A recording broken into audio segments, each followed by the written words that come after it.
Hello everyone, today in this video we will study chance causes and assignable causes of variation in a statistical quality control. So before this we should understand what is basis of a statistical quality control. So basis means कि statistical quality control जो हम use करते हैं इस technique के बारे में हम जानते हैं इसका बेस क्या है, इसको हम लोग क्यों यूज़ करते हैं। ठीक है, अब देखिए अगर मैं आपसे कहूँ कि अगर क्वालिटी है हमारे किसी भी प्रोडक्ट की हम क्वालिटी की बात करते हैं तो क्वालिटी उसकी क्या होती है, वेरिएबिलिटी की इन्वर्सली प्रोपोर्शनल होती है। क्योंकि देखिए अगर कोई भी प्रोडक्ट है उसके मैन्युफैक्चरिंग में वेरिएबिलिटी बहुत कम हो रही है दैट मीन्स उसकी क्वालिटी बहुत ही ज़्यादा अच्छी है। And if the variability is maximum in the production then क्या होगा हमारा जो प्रोडक्ट होगा वो क्या होगा, उसका आउटकम बिल्कुल भी अच्छा नहीं होगा। सो यहाँ से आप लोग ये समझ सकते हैं कि वेरिएबिलिटी एंड जो क्वालिटी है होती है प्रोडक्ट की वो एक दूसरे के इन्वर्सली प्रोपोर्शनल होती है। और देखिए आप लोगों को ये भी पता है कि अगर फैक्ट्री में कोई भी मैन्युफैक्चरिंग हो रही है किसी भी प्रोडक्ट की तो उसमें वेरिएबिलिटी आनी क्या है, ये एक कॉमन सी बात है। कुछ वेरिएबिलिटी इस तरह की होती हैं जिनको हम लोग रिमूव कर सकते हैं और कुछ वेरिएबिलिटी होती हैं अंडर सर्टेन लिमिट्स उनको हम रिमूव नहीं कर सकते हैं, तो उनको हम क्या बोल देते हैं कि ये अलाउएबल वेरिएबिलिटीज हैं। ओके, सो देखिए जो हमारी वेरिएबिलिटीज होती हैं वो कितने टाइप्स की होती हैं। इन वेरिएबिलिटीज को हम टू टाइप में डिफाइन कर सकते हैं। आप इनको वेरिएबिलिटी बोलो या फिर आप इनको कॉजेज बोलो, ठीक है, दोनों ही बात सेम है। तो जो भी वेरिएशंस होते हैं हमारे प्रोडक्शन में वो टू कॉजेस की वजह से हो सकते हैं। फर्स्ट कॉज होता है हमारा चांस कॉज एंड जो सेकंड कॉज होता है हमारा वो होता है असाइनेबल कॉज। सो अब हम लोग स्टार्ट करते हैं चांस कॉजेस। ओके, सो चांस कॉजेस क्या होते हैं, आप इनसे क्या समझते हैं। देखिए हमारा जो प्रोडक्शन होता है उसमें हम क्या करते हैं, एक upper limit and lower limit describe कर देते हैं। ठीक है, अभी आप लोग आगे जाके ये जब पढ़ेंगे तब आप लोगों को समझ में आएगा इन लिमिट्स के बारे में। सो अगर हमारा जो प्रोडक्शन है उनमें जो भी प्रोपोर्शन ऑफ डिफेक्टिव्स हैं आइटम्स, तो वो अगर उन लिमिट के अंदर ही लाई करता है तो हम बोलते हैं कि हमारा क्या है, पैटर्न ऑफ वेरिएशन जो है वो क्या है, स्टेबल है। ठीक है, तो इस स्टेबल पैटर्न ऑफ वेरिएशन को आप और ये बोल सकते हैं कि ये क्या है, कांस्टेंट कॉज सिस्टम है। सो इस तरह के जो वेरिएशंस होते हैं वो प्रोडक्शन में क्या होते हैं, अलाउ होते हैं कि इस तरह के अगर वेरिएशंस आ रहे हैं जो हमारी वेरिएबिलिटी है प्रोडक्शन में वो इन लिमिट्स के अंदर है, तो हम लोग सैंपल्स है जो भी प्रोडक्शन हो रहा है उसको हम क्या करेंगे, इस वेरिएशन को हम लोग एक्सेप्ट कर लेंगे। और ये जो वेरिएशंस होते हैं इनके डिफरेंट डिफरेंट कॉजेज होते हैं, ये किन वजह से होते हैं अभी उनको हम आगे देखेंगे। और आपको ये भी समझना बहुत ज़रूरी है कि ये जो वेरिएशंस होते हैं ये बियॉन्ड ह्यूमन कंट्रोल होते हैं। अगर हम लोग चाहें, बहुत कोशिश करें, फिर भी हम इन वेरिएशंस को कंट्रोल नहीं कर सकते हैं। तो ये जो वेरिएशंस होते हैं इनको आप जानते ही हैं, अलाउएबल वेरिएंस इनको बोला जाता है। और जो इस वेरिएशन की रेंज होती है उसको हम लोग क्या कहते हैं, natural tolerance of the process. So अब हम ये देखेंगे कि ये जो चांस कॉजेस ऑफ वेरिएशन है ये किन चीज़ों की वजह से हो सकते हैं, कौन से ऐसे रीजंस होते हैं जिनकी वजह से हमें चांस कॉजेस ऑफ वेरिएशन को प्रोडक्शन में देखना पड़ सकता है। तो फर्स्ट पॉइंट आपका हो सकता है बहुत सारे इंडिविजुअल कॉजेस हो सकते हैं उसमें। अगर आपके प्रोडक्शन में चांस कॉज हो रहा है दैट मीन्स जिस कॉज को आप एलिमिनेट नहीं कर सकते हो, तो वो क्या होता है, उसका वेरिएशन बहुत ही ज़्यादा कम होता है, तो उससे हमारे प्रोडक्शन पे कोई भी अफेक्ट नहीं पड़ता है। इसी वजह से हम उस वेरिएशन को अलाउ कर देते हैं।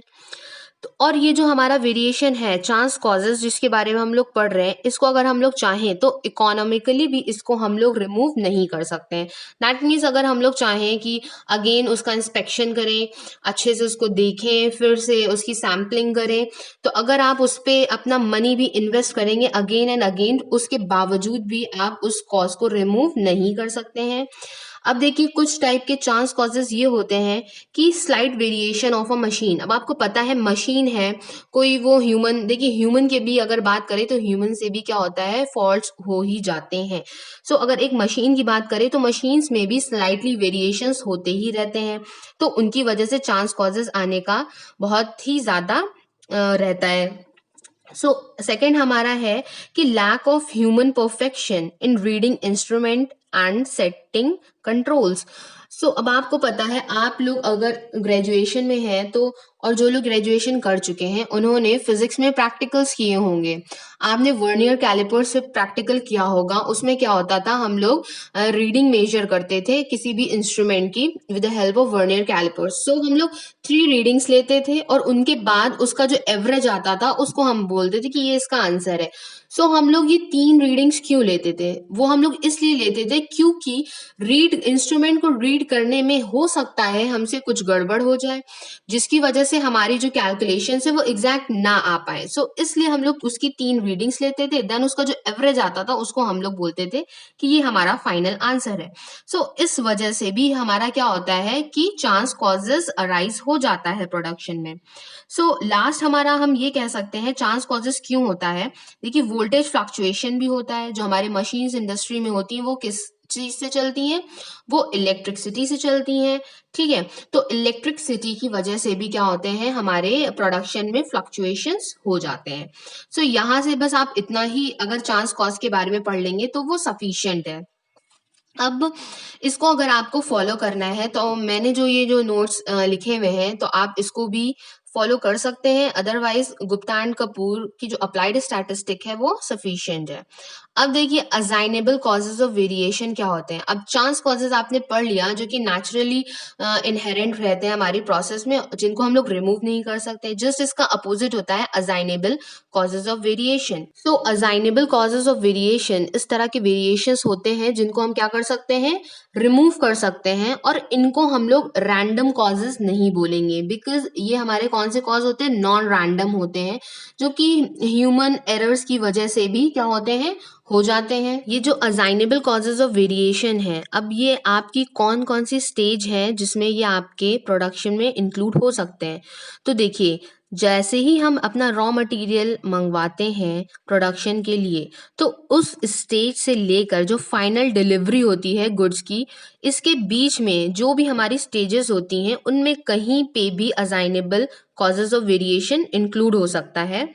तो कुछ इम्पॉर्टेंट फैक्टर्स इसके ये भी हो सकते हैं कि अगर देखिए हमारा रॉ मटेरियल है वो सही हमको नहीं मिला है, ठीक है, जैसे मैंने एक फैब्रिक का एग्जांपल दिया था, आप एक फैब्रिक की कंपनी आपने डाली है, तो अगर आपको रॉ मटेरियल उसका सही नहीं मिलेगा तो क्या आपका आउटपुट उससे अच्छा आएगा?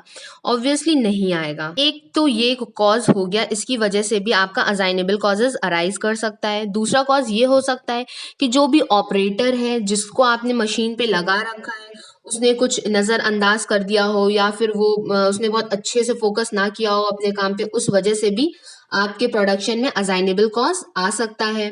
ठीक है, उसको मशीन हो सकता है वो एजुकेटेड ना हो और उसको मशीन का यूज ना करना आता हो, तो भी आपका क्या हो सकते हैं, असाइनेबल कॉजेज अराइज कर सकते हैं। कोई इंस्ट्रूमेंट हो जो कि आपका करेक्ट ना हो, ठीक है, तो ये डिफरेंट डिफरेंट कॉजेज हैं जिनकी वजह से आपके जो प्रोडक्शन है उसमें असाइनेबल कॉजेज आने के बहुत ज़्यादा चांसेस रहते हैं।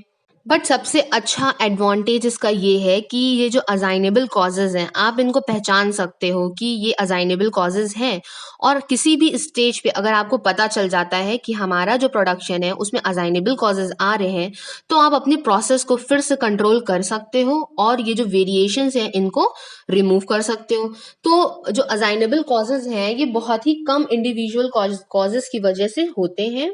बट अगर आपके प्रोसेस में एक भी असाइनेबल कॉज है या फिर सम असाइनेबल कॉजेज आ रहे हैं, तो उसकी वजह से जो आपके प्रोडक्शन है उसमें बहुत ही ज़्यादा वेरिएशन आपको देखने को मिलेगा।